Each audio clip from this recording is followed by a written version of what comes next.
Quizás suene extraño que empecemos una nueva temporada de Negra y Criminal hablando de la voz, pero la voz es nuestro elemento, nuestra primera herramienta.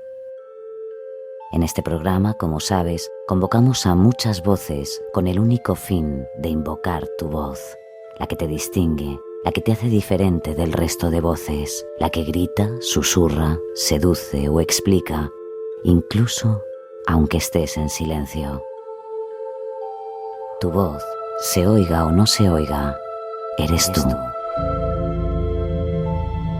Y luego están las otras voces. A veces otra voz se nos pone por delante y la perseguimos. Otras aparece por detrás y entonces huimos de ella o nos enfrentamos según nos dé. Para nosotros, la voz es la forma y es ella la que proyecta las sombras. La voz propone un bosque oscuro o un acantilado de vértigo o unos pasos que se acercan por el pasillo o una respiración aproximándose hasta tu nuca en un callejón solitario. La voz propone y la imaginación dispone el resto. Es un juego, o más bien un ambiente, un escenario seguro en el que muchas voces son convocadas para invocarte a ti. La cuestión es, entre todas estas voces, ¿cuál crees que sería la tuya?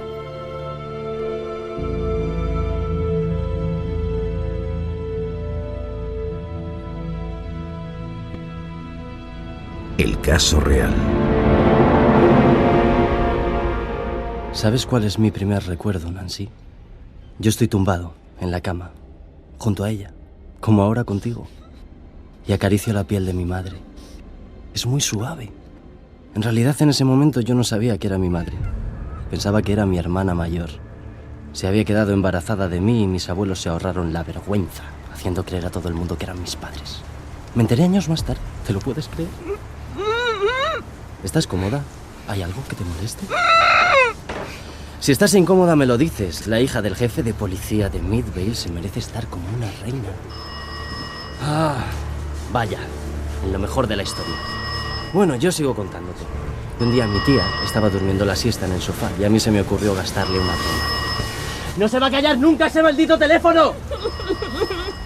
Perdóname, Nancy. Debe de ser mi novia, que es un poco impaciente. Ahora mismo estoy contigo.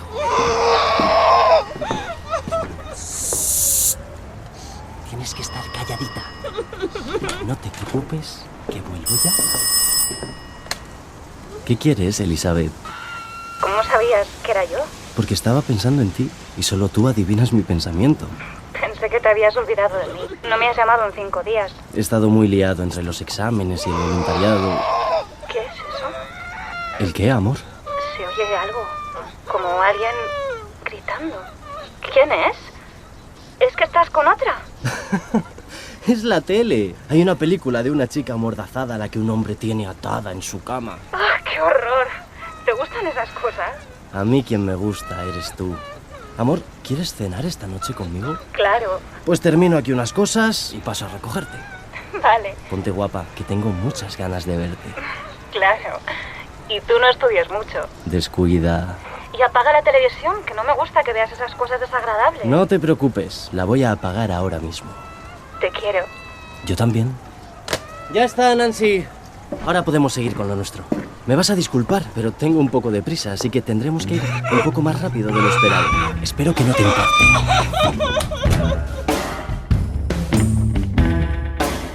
Ted Bundy. People tell me I look like hell. Well, I am hell. I got a torture chamber orchestra and a delirium hotel. I got an hallucination rattlesnake to twist my skill through. You're my friend, but I'm gonna kill you.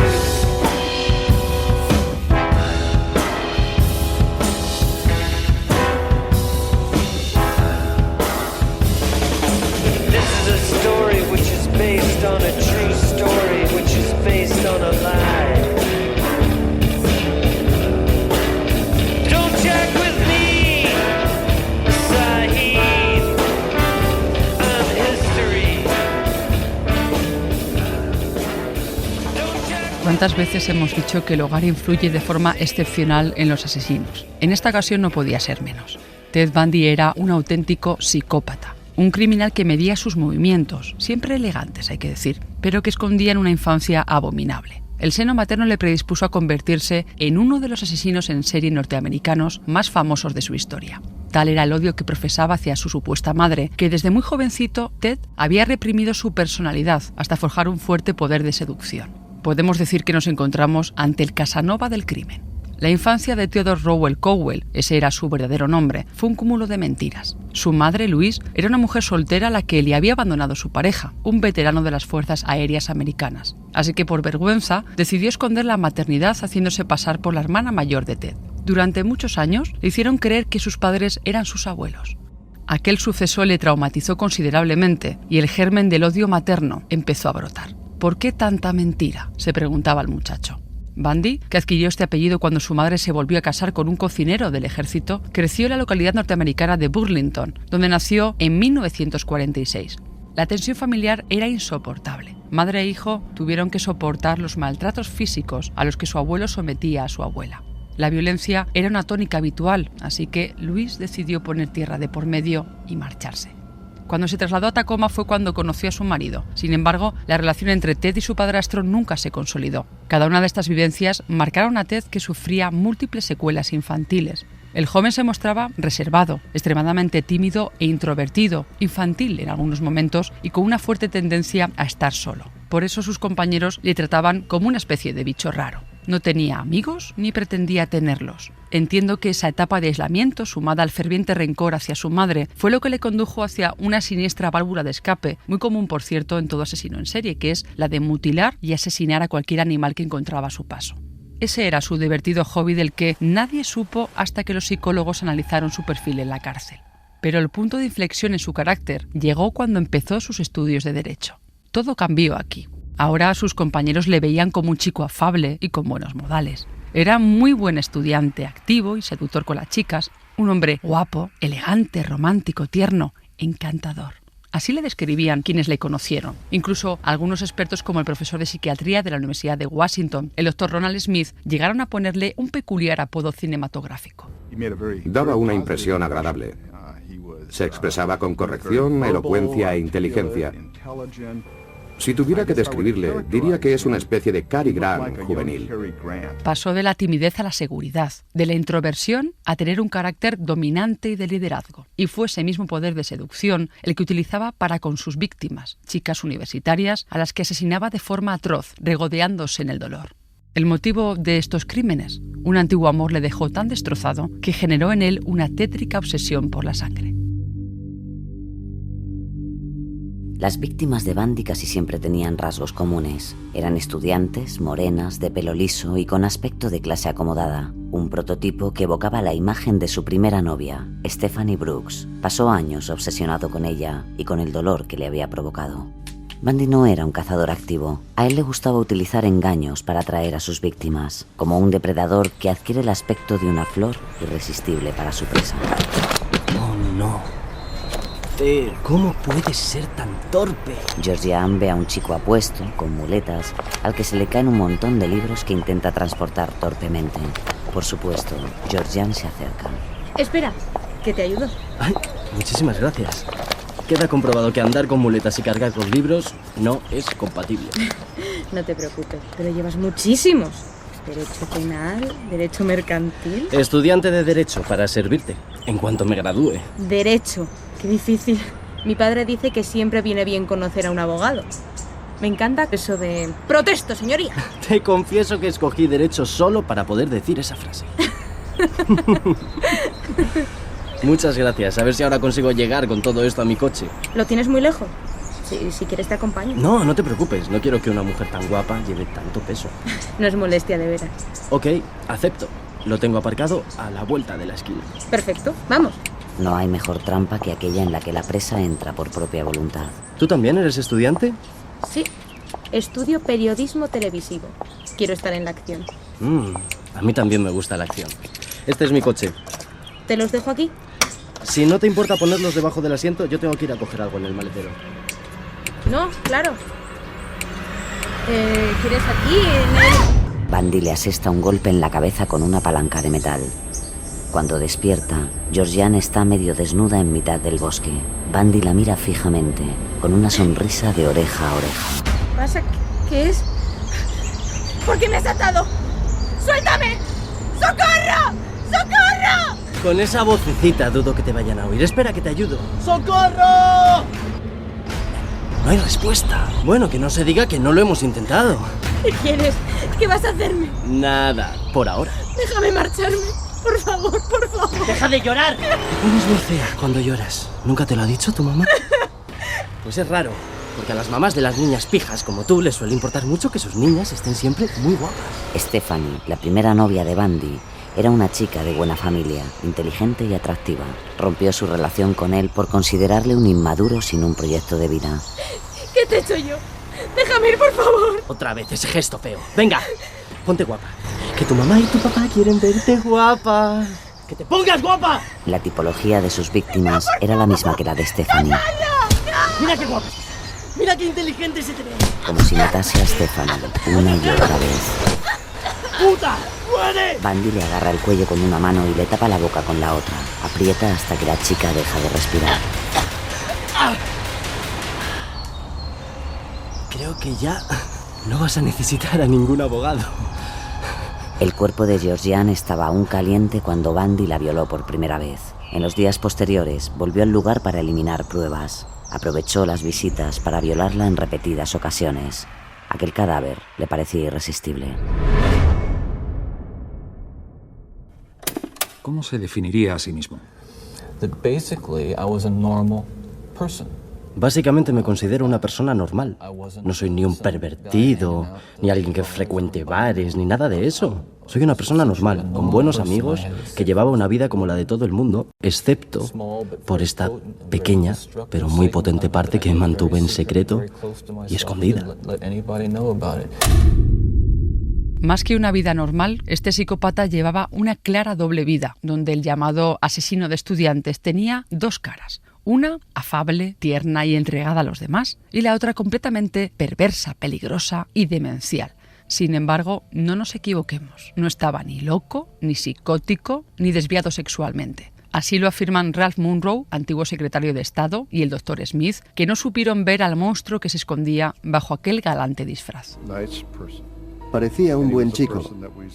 Era un placer charlar con él. Sabíamos algo de su actividad profesional y pensábamos que tenía un futuro prometedor. Era un triunfador en ciernes. Uno de los rasgos más importantes de su personalidad era que parecía muy sincero. Era como si emanase sinceridad por todos sus poros. En aquellos momentos no me di cuenta de que llevaba una máscara cuidadosamente diseñada para relacionarse con los demás. Ni por lo más remoto advertí al monstruo que acechaba bajo el disfraz. El verdadero problema de Ted era la fuerte dependencia que tenía hacia las mujeres y su temor a ser humillado por ellas. Esto generó en él una necesidad de matar que se materializó en 36 víctimas, aunque los investigadores hay que decir que apuntan a que fueron en torno a unas 100. Ese sentimiento de miedo a ser humillado se gestó durante su infancia, así que cuando surgió la oportunidad no dudó en matar, quizá para conmocionar a los familiares que le habían traicionado, en especial a su madre. El psiquiatra forense José Carlos Fuertes nos cuenta cómo incubó la mente de Ted Bundy dicha venganza. Saber lo que pudo pasar por la mente de Ted Bundy es algo realmente difícil. ¿Cómo gestionó una venganza? ¿Por qué hizo lo que hizo? ¿Cuál es la explicación psicopatológica o psiquiátrica a un comportamiento tan abyecto, tan cruel, tan pérfido? Evidentemente son especulaciones lo que podemos hacer, pero quizá parte de su conducta, una gran parte de su conducta pudo estar relacionada con esos sentimientos de abandono, de frustración personal, de engaño que sufrió por parte de unas personas muy importantes en su vida. En definitiva, cuando Bundy se entera de todo lo que ha ocurrido, es muy probable que en ese cerebro todavía adolescente, en ese cerebro infantil, se produzca un cruce de cables y ese cruce de cables sea el responsable de lo que ulteriormente va a convertirse en un auténtico drama. También fue una casualidad lo que despertó el instinto asesino en Ted Bundy. Todo comenzó cuando en la primavera de 1967 se enamoró perdidamente de Stephanie Brooks, una joven estudiante de psicología. La chica en cuestión era todo lo que él había soñado. El romance parecía casi de película, pero tras 2 años de relación, ella decide ponerla fin. Stephanie veía en Ted a un chico sombrío y sin aspiraciones. Así lo explica Anne Rule, autora de Strangers Beside Me. Ella le dijo que no llegaría a nada, que carecía de ambición, que no sabía arreglárselas, que le faltaba un proyecto de futuro. Las palabras de Stephanie hicieron que Bundy no superase la ruptura y se acabase obsesionando con ella. No podía soportar que le dejase y empezó a escribirle cartas para hacerle cambiar de opinión, pero con el tiempo se olvidó. Y tuvo otra novia, se llamaba Meg Anders. Una vez que Bundy fue arrestado por la policía, esta mujer publicó un libro con su verdadero nombre, Elizabeth Kendall, donde explicaba su relación con el asesino. A lo largo de sus páginas narraba cómo en el momento de mantener relaciones sexuales con él y para llegar al orgasmo, Ted le pedía que se quedase completamente quieta, que fingiese estar muerta. Esa era la única manera que encontraba para alcanzar el clímax. Pero el destino hizo que aquella vieja obsesión volviese a Ted. Durante un viaje a California en 1973, se reencontró con su antigua novia Stephanie. En aquel momento fue ella la que cayó prendida de él, y cuando parecía que todo volvía a la normalidad, Ted decidió poner punto y final a la historia. Acababa de consumar la vendetta que había planificado durante tanto tiempo. Desgraciadamente, aquel suceso estimuló al asesino de estudiantes, que inició su delictivo periplo en el año 1974. A su primera víctima, la joven Joni Lenz, de 18 años, la asaltó en la habitación de la residencia donde se encontraba. La golpeó brutalmente con un objeto metálico y la penetró con un trozo de madera que había arrancado de la cama. Joni sobrevivió milagrosamente, pero con daños cerebrales irreversibles. A partir de ese instante, Ted no pudo dejar de secuestrar a jovencitas en el campus. Con cada crimen, el sadismo iba en aumento, hasta el punto de acabar descuartizando el cadáver de su víctima. Pero la pregunta es, ¿cómo es posible que un joven encantador e inteligente como él pudiese perpetrar tan tremendas atrocidades a personas que no conocía de nada? El doctor José Carlos Fuertes nos da su punto de vista sobre el tema. La conducta de Bundy es una conducta realmente curiosa y peculiar desde el punto de vista de la psiquiatría forense. Él destruye, él agrede, mata de una forma despiadada, absolutamente impulsiva, en algunos momentos casi compulsiva, a personas que no conoce de nada, con las que no tiene ninguna relación, salvo la que puede existir en su pasado, salvo los recuerdos que se pueden actualizar al ver a esas mujeres que de alguna manera representan parte de su fracaso. No olvidemos que Bundy es una persona acomplejada, es un criminal que a pesar de esa aparente capacidad de seducción, de esos rasgos pseudopsicopáticos, en el fondo es un individuo con unos enormes, profundos, graves e intensos complejos de inferioridad. La vida de sus víctimas no tenía ningún valor para él, porque no eran personas de carne y hueso, solo objetos. Cuando le detuvieron y explicó los hechos, Bundy los describió en tercera persona, como si no fuera con él el asunto. Decía, probablemente la colocaría en el asiento trasero del coche y luego la taparía con algo. Durante los meses siguientes, multitud de chicas continuaron desapareciendo sin dejar rastro. En noviembre de 1974, Bundy había matado ya a 12 chicas. Cambiaba de apariencia constantemente, pero eligiera el disfraz que eligiera, su personaje siempre desprendía encanto y sinceridad. Aquella mañana, Ted Bundy, el depredador, se hizo pasar por... Disculpe, señorita. ¿Tiene un momento? ¿Nos conocemos? Soy el agente de policía Roseland.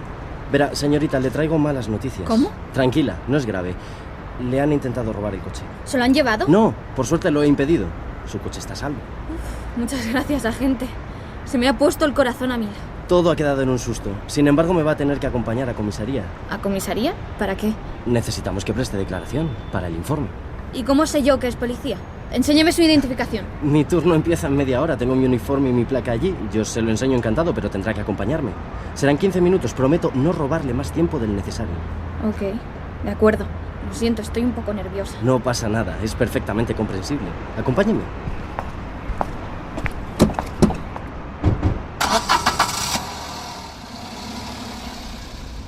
Agente, creo que se acaba de pasar la salida. La comisaría era por allí. ¿Qué comisaría? ¡Ah! ¿Se refiere a esa subestación? Tenemos que ir a la central del distrito. Es lo mejor para estos papeleos. Tenga paciencia. Ok, como usted diga. Pero debería avisar a casa que llegaré tarde. No será necesario. Para Bundy, este tipo de cortejo, por llamarlo de algún modo, formaba parte de toda la parafernalia del crimen. Engañar a la víctima no solo era un juego, era una manifestación de poder. Sabiendo algo que ellas no sabían, tenía el control y prolongaba el placer de la espera. ¿Por qué se detiene? ¿Sucede algo? Tranquila, todo está en orden. Bundy llevaba meses sin asesinar, tenía hambre Y esa ansiedad, como les pasa a tantos serial killers, le volvió descuidado. Con Carol Daronch, Bundy cometió su primer error. Te vas a quedar en el coche, haciendo lo que yo te diga. ¿Qué hace? ¡Abra la puerta! ¡Abra! ¡Mírala! Pero si te has convertido en una pequeña fiera. ¡Ábrame! ¡Estate quieta! ¡Quieta! Como te muevas, te reviento los sesos. Por favor, no le he hecho nada. Déjeme, agente. Trae el brazo aquí. Le agarró con fuerza el brazo izquierdo y le colocó unas esposas. Pero cuando se dispuso a atarle la otra, Carol aprovechó para golpearle en el estómago. ¡Hijo de puta! Carol no dejó pasar la oportunidad. Consiguió abrir la puerta del coche y salió corriendo. ¡Socorro! ¡Pare! En aquella ocasión, la fortuna jugó en contra de Bundy. La joven consiguió que una moto parara y la llevara a una comisaría, esta vez real. ¡Ven! ¡Mierda! ¡Mierda, mierda, mierda, mierda! Aquella noche alivió su rabia matando a Debbie Kent, de 17 años, su víctima número 13. En la escena del crimen se encontraron las llaves de las esposas con las que había atado a Carol Daronch. El círculo se iba cerrando y los problemas para Bundy no paraban de crecer. ¿Qué le dijo su familia cuando supo todo esto? Mi familia, mi novia, todos se quedaron en shock cuando me arrestaron por primera vez. No tenían ningún indicio de que yo fuera un asesino. Me miraban y veían al hombre americano modélico que aparentaba ser. Las apariencias siempre engañan, y Ted Bundy manejaba la suya a la perfección. Tenía a todo el mundo engañado, como le ocurrió a él de niño. Mentira tras mentira, este asesino en serie fue forjando una técnica cada vez más depurada para engatusar a sus presas. Incluso decidió cambiar los escenarios de sus crímenes y viajar a través de Estados Unidos con el fin de despistar a las autoridades. Aunque el modus operandi hay que decir que siempre era el mismo. Secuestraba a sus víctimas, las llevaba a un lugar seguro para no correr riesgos, las estrangulaba hasta que fallecían y una vez muertas las sodomizaba con algún objeto contundente o incluso con su propio pene mientras mordisqueaba sus cuerpos. Tremendo. El doctor Fuertes nos resume qué tipo de aberraciones padecía Ted Bundy en aquel momento. Ted Bundy sufre varios trastornos desde mi punto de vista como psiquiatra forense. Por un lado, nos encontramos que tiene un trastorno de la personalidad severo, grave, importante. Habría que determinar y precisar cuáles son las características del trastorno, pero desde luego está en el perfil psicopático sin duda. Además de eso, nos encontramos que tiene un trastorno en la inclinación sexual, tiene una parafilia, o quizá tenga dos. Por un lado el sadismo, que es una conducta parafílica, y también la necrofilia. Y además tiene un descontrol en los impulsos muy importante, que le hacen, sin lugar a dudas, ser un sujeto extremadamente peligroso, extremadamente violento, y la historia nos ha puesto de manifiesto claramente cómo con estos perfiles pues la capacidad de cometer actos y acciones delictivas pues es intensísima. Algunos testigos describieron el aspecto de Ted, pero se hacía imposible encontrarle, ya que cambiaba de imagen continuamente. Modificaba su peinado, se dejaba barba o se afeitaba, y además sus rasgos físicos no llamaban demasiado la atención, así que no levantaba ninguna sospecha. Era, por decirlo de algún modo, todo un camaleón. Sin embargo, las investigaciones revelaron que en todos los crímenes se había utilizado el mismo coche, un Volkswagen de color blanco. Aquella pista fue esencial, aunque la clave de todo estuvo en el retrato robot elaborado entre agentes de Utah y de Washington. Cuando la policía lo hizo público, una amiga de su entonces novia, Meg Anders, identificó dicha imagen con la del asesino. Y en este caso el parecido con Bundy era asombroso. Así que Meg, ¿qué hizo? Llamó de forma anónima a la policía contándoles dicha información. Pero los investigadores no la creyeron. Tuvo que ser una superviviente de Bundy quien le llevase a la cárcel tiempo después. Y fue en agosto de 1974 cuando le condenaron a 1 año de prisión, pero logró fugarse y desaparecer varios meses. Eso sí, Ted nunca dejó de matar, pero sí que comenzó a cometer muchos errores. Uno de ellos fue la agresión a Carol Daronch. Su testimonio fue clave para conseguir más pistas sobre la identidad del asesino de estudiantes. 9 meses después, hablamos del 16 de agosto de 1975, un guardia de seguridad para a Bundy mientras merodeaba por una zona residencial. Durante el registro del coche, encontró más indicios para incriminarle. Por suerte, la policía acababa de localizar al agresor de Carol. En los siguientes 3 meses, las autoridades investigaron en profundidad la vida de Bundy y tomaron declaración a varios de los testigos, incluida su expareja Meg Anders y su propia madre Louise. El juicio contra Ted Bundy se inició el 23 de febrero de 1976 por un delito de secuestro agravado, porque, ojo, todavía no había confesado ninguno de sus crímenes. De hecho, él creyó que se iba a librar, curiosamente. Pero cuando Carol Darronch explicó lo ocurrido aquella tarde, Bundy rompió a llorar negando todos los cargos. Las pruebas eran irrefutables.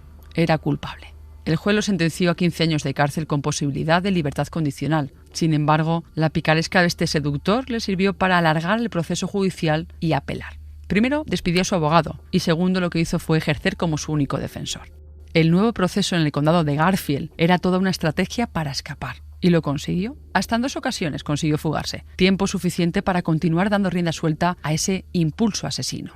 En aquellos meses huido, Bundy atacó y asesinó a 7 mujeres más. Y llegó la última de las detenciones. Esta se produjo en la noche de San Valentín de 1978. Bundy conducía su coche de una forma un tanto extraña. De nuevo el asesino estaba acechando una residencia estudiantil. Los 9 años que Ted Bundy pasó en el corredor de la muerte lo convirtieron en un auténtico fenómeno de masas. Era odiado e intensamente amado casi a partes iguales. Miles de mujeres llenaban su celda de cartas de amor. Su personalidad arrolladora había calado tan hondo como su silencio. No confesó ni un crimen hasta meses antes de ser ejecutado. En ese tiempo habló con numerosos periodistas y psicólogos, entre ellos James Dobson. ¿Qué sintió la primera vez que asesinó? Fue como despertar de un trance horrible. No quiero ser dramático, pero es como si hubiera sido poseído por algo terrible. A la mañana siguiente, habiendo saciado esa sensación, volvía a ser yo mismo y estaba totalmente horrorizado. ¿Le cuesta hablar de esto? Es muy duro. La herida se ha vuelto a abrir y he vuelto a sentir el dolor de lo sucedido.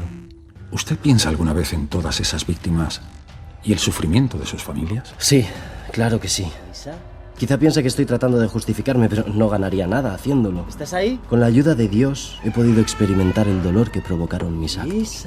¿Se siente responsable de sus actos? Totalmente responsable de ello. He venido a verte. Sí. ¿Te recuerda lo que sucedió en Omega Chi? No te escondas. Sí. Te voy a encontrar. Entré de noche persiguiendo a una chica. Lisa. Lisa.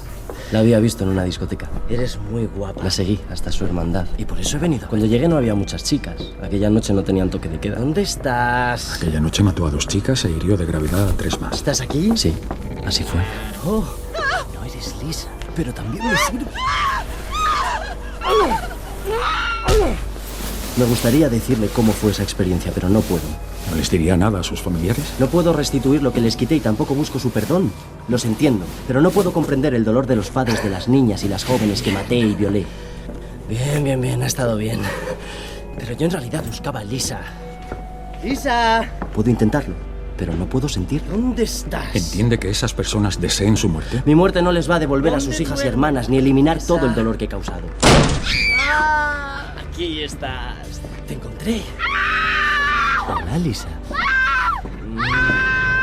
Así. Encima de ti. ¿Tiene miedo a la muerte? A veces me siento solo, pero estaba deseando quedarme a solas contigo. La muerte es una experiencia que todos compartimos.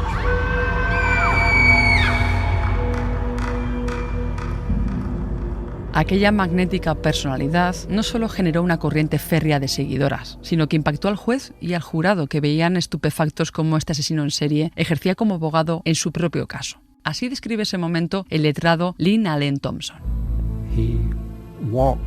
Cuando se acercó a las personas que componían el jurado, éstas se reclinaron en el asiento. Le pidió a la gente que describiera con todo lujo de detalles lo que vio al apartar las sábanas. En ese momento, a ninguna de las personas de la sala o que seguían la vista por televisión, a nadie le quedó ninguna duda de que lo que ese hombre quería era revivir sus atrocidades.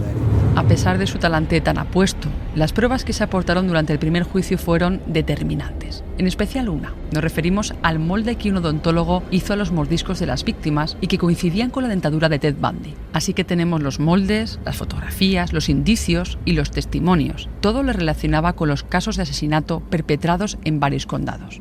Tras varias horas de deliberación, el 23 de julio de 1978, el jurado le encontró culpable de los crímenes de Lisa Levy y Margaret Bowman. El juez sugirió que le condenaran a la silla eléctrica. Tras este primer juicio, llegó un segundo en enero de 1980 por la muerte de Kimberly Leach en Orlando. Esta vez Bundy prefirió no autodefenderse y sus abogados intentaron apelar a la incapacidad mental, pero nadie le creyó. De nuevo fue encontrado culpable y su ejecución se llevaría a cabo el 24 de enero de 1989. Hasta entonces, Ted lo había intentado todo para salvarse, todo. Pero al no poder, decidió confesar todos sus crímenes. Las charlas con eminentes psiquiatras que podemos ver en internet siguen poniendo los pelos de punta. Bundy por fin había dejado atrás el silencio.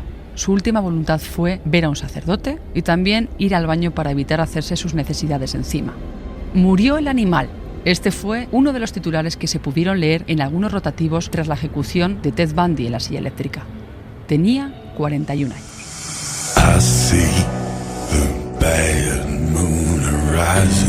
Ted Bundy fue ejecutado en la silla eléctrica el 24 de enero de 1989, tras numerosos retrasos que él mismo provocó, aportando nuevos datos sobre sus brutales crímenes.